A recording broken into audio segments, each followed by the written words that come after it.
Assalamualaikum warahmatullahi wabarakatuh. Selamat siang dan salam sejahtera untuk kita semua. Om Swastiastu, Namo Buddhaya. Kita lanjutkan pertemuan kita. Di pertemuan ke-6 ini kita akan membahas ukuran pemusatan data.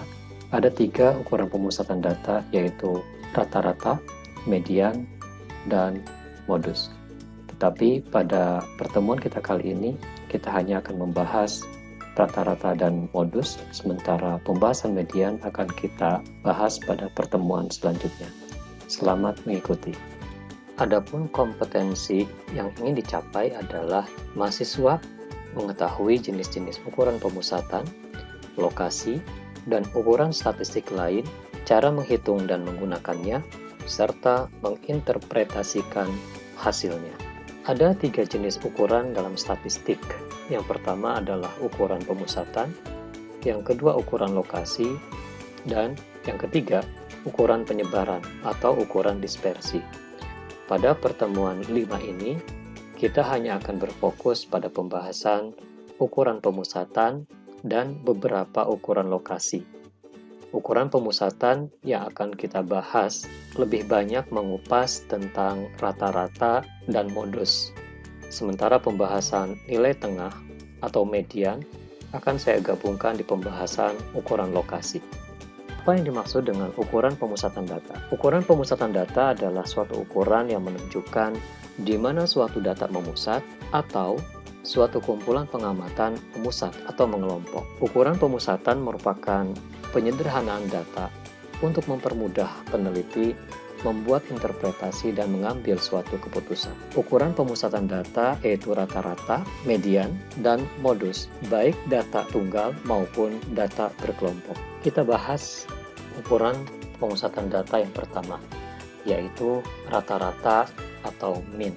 Jika rata-rata diukur dari data sampel, kita menuliskan rata-rata dengan X bar. Tetapi kalau rata-rata ini dihitung dari data populasi, kita menuliskannya dengan mu. Apa yang dimaksud dengan rata-rata mean? Rata-rata mean adalah penjumlahan seluruh nilai data dibagi dengan banyaknya data. Ada beberapa jenis rata-rata. Ada rata-rata hitung atau kita sebut dengan arithmetic mean. Ada juga rata-rata ukur, kita sebut geometric mean, dan ada rata-rata harmonis. Kita kupas lebih jauh tentang rata-rata hitung. Rata-rata hitung ada yang berbentuk tidak tertimbang dan ada rata-rata hitung tertimbang. Rata-rata hitung juga bisa kita hitung dari data tunggal maupun data berkelompok. Untuk data tunggal yang bersumber dari data sampel, maka kita tuliskan rata-ratanya sebagai X bar sama dengan sigma XI, di mana I sama dengan 1 sampai dengan N, dikali 1 per N kecil. Sementara untuk data tunggal yang bersumber dari populasi, kita menuliskannya dengan mu sama dengan sigma XI, di mana I1 sampai dengan N, dibagi dengan N besar. Untuk data berkelompok, kita gunakan nilai tengah kelas ke-I sebagai ukuran pemusatan di kelas itu, kemudian kita kalikan dengan berapa banyaknya frekuensi di kelas ke-I tersebut, dibagi dengan jumlah seluruh datanya. Ada 5 sifat dari rata-rata hitung. Yang pertama, jika setiap data kita kurangkan dengan nilai rata-ratanya, lalu kita jumlahkan hasil pengurangan tadi, maka akan menghasilkan nilai 0. Atau sederhananya, jumlah deviasi atau selisih dari nilai data terhadap rata-ratanya akan sama dengan 0. Yang kedua, jumlah deviasi kuadrat dari suatu nilai terhadap nilai K akan minimum atau terkecil jika K adalah rata-rata hitung atau arithmetic mean-nya. Kita akan buktikan ini. Yang ketiga, jika suatu kelompok data sangat heterogen, maka rata-rata hitung tidak dapat mewakili tiap nilainya dengan baik. Yang keempat, jika ada kelompok data terdiri dari kelompok 1 sebanyak F1 dengan rata-rata X bar 1, dan kelompok 2 sebanyak F2 dengan rata-rata X bar 2, dan seterusnya. Kelompok ke I sebanyak Fi dengan rata-rata X bar I, dan kelompok terakhir sebanyak Fk dengan rata-rata X bar K, maka rata-rata seluruh nilai dapat kita peroleh dengan cara sigma I sama dengan 1 sampai K perkalian antara frekuensi dengan rata-rata masing-masing dibagi dengan jumlah seluruh frekuensi. Yang kelima, jika K adalah suatu nilai pengurang setiap data dan D adalah selisih antara nilai data XI terhadap K, di mana DI sama dengan XI dikurang K, maka rata-rata dapat dihitung sebagai X bar sama dengan K ditambah pembagian antara sigma XI 1 sampai K dibagi N kalau dia data tunggal, atau X bar sama dengan K ditambah sigma dari I 1 sampai K Fi dikali DI dibagi sigma Fi di mana I 1 sampai dengan K jika ini adalah data berkelompok. Untuk rata-rata hitung tertimbang, proses perhitungannya mirip seperti rata-rata hitung dari data berkelompok. Pertanyaannya adalah bagaimana penimbang ini diperoleh? Kita bisa memperoleh penimbang secara objektif dan secara subjektif. Jika penimbang diperoleh dengan cara objektif, maka penimbang itu dihasilkan dari suatu rumusan formulasi yang dihitung pada saat mendesain survei. Terlebih jika surveinya probability sampling, kita dapat menentukan formulasi pembobot sejak awal bagaimana estimasi populasi akan dilakukan. Untuk pembobotan secara subjektif, bukan berarti setiap orang bisa memberikan pembobot.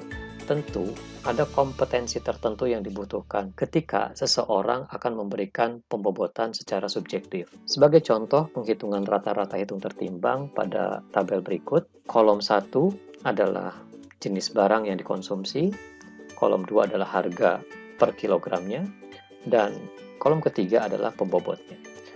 Perlu diketahui bahwa besaran penimbang pada kolom 3 menunjukkan banyaknya komoditas yang dikonsumsi oleh penduduk. Semakin besar nilai penimbang, berarti semakin banyak komoditas itu dikonsumsi oleh penduduk. Karena itu, rata-rata tertimbang yang akan kita hitung dilakukan dengan cara kalikan kolom 2 dengan kolom 3 terlebih dahulu, lalu jumlahkan semuanya, lalu bagilah dengan jumlah pembobotnya. Dalam hal ini jumlah pembobotnya ada 61,5. Sehingga diperoleh rata-rata harga dari 4 komoditas barang yang dihitung adalah sebesar Rp9.048,78, dan kalau dibulatkan kita katakan bahwa rata-rata dari keempat komoditas ini adalah Rp9.000. Berikut contoh lain dari rata-rata hitung tertimbang, di mana pembobotnya dalam hal ini ditentukan oleh pendapat masing-masing orang. Kalau di contoh sebelumnya, penimbang diperoleh dari hasil survei, berapa banyaknya komoditas yang dikonsumsi oleh penduduk, mana komoditas yang paling banyak, kemudian diperoleh nilai pembobot yang lebih besar, maka kali ini pembobotnya ditentukan menurut pandangan orang. Menurut pandangan orang dalam contoh ini, bobot beras diberikan nilai lebih tinggi dibandingkan bobot gula. Bobot gula mendapatkan penimbang lebih besar dibandingkan garam, dan garam mendapat bobot lebih besar dibandingkan minyak goreng. Itu pendapat subjektif dari orang yang dinyatakan dengan angka, di mana kalau orang itu memberikan penilaian yang lebih besar akan memberikan nilai bobot yang lebih besar pula. Demikian sebaliknya. Proses perhitungannya tidak berbeda jauh dengan proses perhitungannya sama seperti contoh sebelumnya. Sekarang kita bahas rata-rata harmonik. Rata-rata harmonik dihitung dengan cara mengubah semua data menjadi pecahan, kemudian menjumlahkannya, dan kita jadikan jumlahan tersebut sebagai penyebut, dan N sebagai pembilang.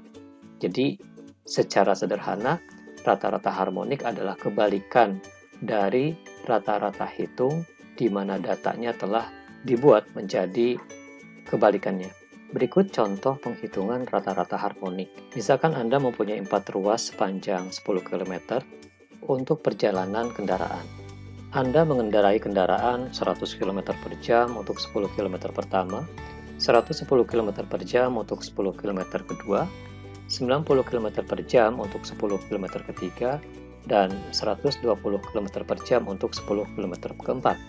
Berapa rata-rata kecepatan kendaraan Anda? Dengan rata-rata harmonik diperoleh rata-rata kecepatan kendaraan 103,8 km per jam. Selanjutnya kita bahas rata-rata ukur atau rata-rata geometri. Rata-rata ini digunakan apabila nilai data yang satu merupakan kelipatan dari data yang lain. Aplikasi rata-rata ukur dalam dunia bisnis dan ekonomi bisa berbentuk rata-rata tingkat perubahan, rata-rata tingkat pertumbuhan, atau rasio rata-rata untuk data berurutan tetap atau hampir tetap, atau untuk rata-rata kenaikan dalam bentuk persentase. Untuk data tunggal, nilai rata-rata ukur diperoleh dengan cara mengalihkan semua data, kemudian mencari nilai akar kuadrat dari N. Atau kalau kita rumuskan, perkalian semua data dipangkatkan dengan 1/n. Anda bisa memodifikasi rumus rata-rata ukur dengan logaritma, berikan log di kedua sisi, lalu akan menghasilkan rata-rata geometrik adalah anti-log dari 1/n sigma I1 sampai n dari log masing-masing datanya. Rata-rata ukur untuk data berkelompok dengan cara memangkatkan setiap nilai data dengan frekuensi masing-masing data itu, kemudian mengalihkannya untuk seluruh data yang ada dan pangkatkan dengan 1/n. Kalau kita menggunakan logaritma, maka rata-rata ukur untuk data berkelompok adalah anti-log dari 1/n dikalikan sigma fi kali log xi, di mana i 1 sampai dengan k dibagi dengan n. Berikut contoh penghitungan rata-rata ukur dari data jumlah pinjaman tahun 2000 sebesar 1,086 miliar dan tahun 2001 sebesar 2,041 miliar. Tahun 2002, 24,669 miliar. Berapa rata-rata tingkat perubahan pinjaman per tahun? Kita hitung dulu perubahan dari tahun 2000 ke 2001, yaitu sebesar 1,879, dan perubahan dari tahun 2001 ke 2002 adalah 12,086. Dari dua angka perubahan ini kita hitung rata-rata ukurnya, yaitu akar dari 1,879 dikalikan 12,086 menghasilkan 4,765. Artinya rata-rata tingkat perubahan pinjaman per tahun untuk tahun 2000 sampai 2002 adalah sebesar 4,765. Untuk menghitung rata-rata ukur dari data berkelompok sangat mudah. Yang pertama, tentukan nilai tengah dari setiap kelas. Kemudian kita logkan setiap frekuensi dari setiap kelas, yaitu di kolom 4. Lalu kalikan frekuensi dengan log dari data, itu perkalian antara kolom 3 dan kolom 4, menghasilkan kolom 5. Selanjutnya, jumlah seluruh data pada kolom 5 akan menghasilkan sigma F dikalikan log X. Dalam hal ini 107,1. Bagilah 107,1 ini dengan jumlah seluruh data, yaitu 60, lalu berikan nilai logaritmanya, lalu cari antilognya. Itulah cara mengukur rata-rata ukur geometrik dari data berkelompok. Di contoh ini dihasilkan 60,95. Ukuran pemusatan yang kedua yang akan kita bahas adalah modus, baik untuk data tunggal maupun data berkelompok. Untuk data tunggal, menentukan nilai modus sangatlah mudah, yaitu dengan cara menentukan mana frekuensi yang terbanyak atau tertinggi dari sekelompok data. Itulah modus. Bisa jadi data tunggal akan memuat satu data modus, kita sebut sebagai unimodal, atau modusnya ada dua, kita sebut dengan bimodal. Bisa juga modusnya lebih dari dua, kita sebut dengan multimodal. Kemudian untuk data berkelompok, kita menggunakan tepi bawah ditambah dengan panjang interval dikali selisih frekuensi kelas modus dengan kelas sebelumnya dibagi dengan jumlah dari selisih frekuensi kelas modus dan kelas sebelumnya dan selisih kelas modus dengan kelas sesudahnya. Itulah cara menghitung modus dari data berkelompok. Berikut contoh penghitungan modus dari data berkelompok. Pertama, cari kelas di mana frekuensinya terbesar. Dalam hal ini, kelas 66-68 kg adalah kelas dengan frekuensi terbesar, yaitu 42. Selanjutnya, kita tentukan nilai tepi bawah, yaitu batas bawah kelas itu dikurang 0,5. 66 dikurang 0,5 diperoleh 65,5. Dalam hal ini, panjang kelas dari setiap kelas adalah 3, yaitu 63 dikurang 60 atau 66 dikurang 63. Lalu selisih frekuensi kelas modus dengan frekuensi kelas sebelumnya, yaitu 42 dikurangi 18 menghasilkan 24, dan selisih frekuensi kelas modus dengan kelas sesudahnya, yaitu 42 dikurang 27 adalah 15. Dengan demikian, nilai modus dari data ini adalah 65,5 ditambah 3 dikali kurung buka 24 dibagi 24 ditambah 15 atau 67,35. Demikian cara penghitungan nilai modus dari data berkelompok sekaligus menutup pembahasan pertemuan kali ini. Assalamualaikum warahmatullahi wabarakatuh.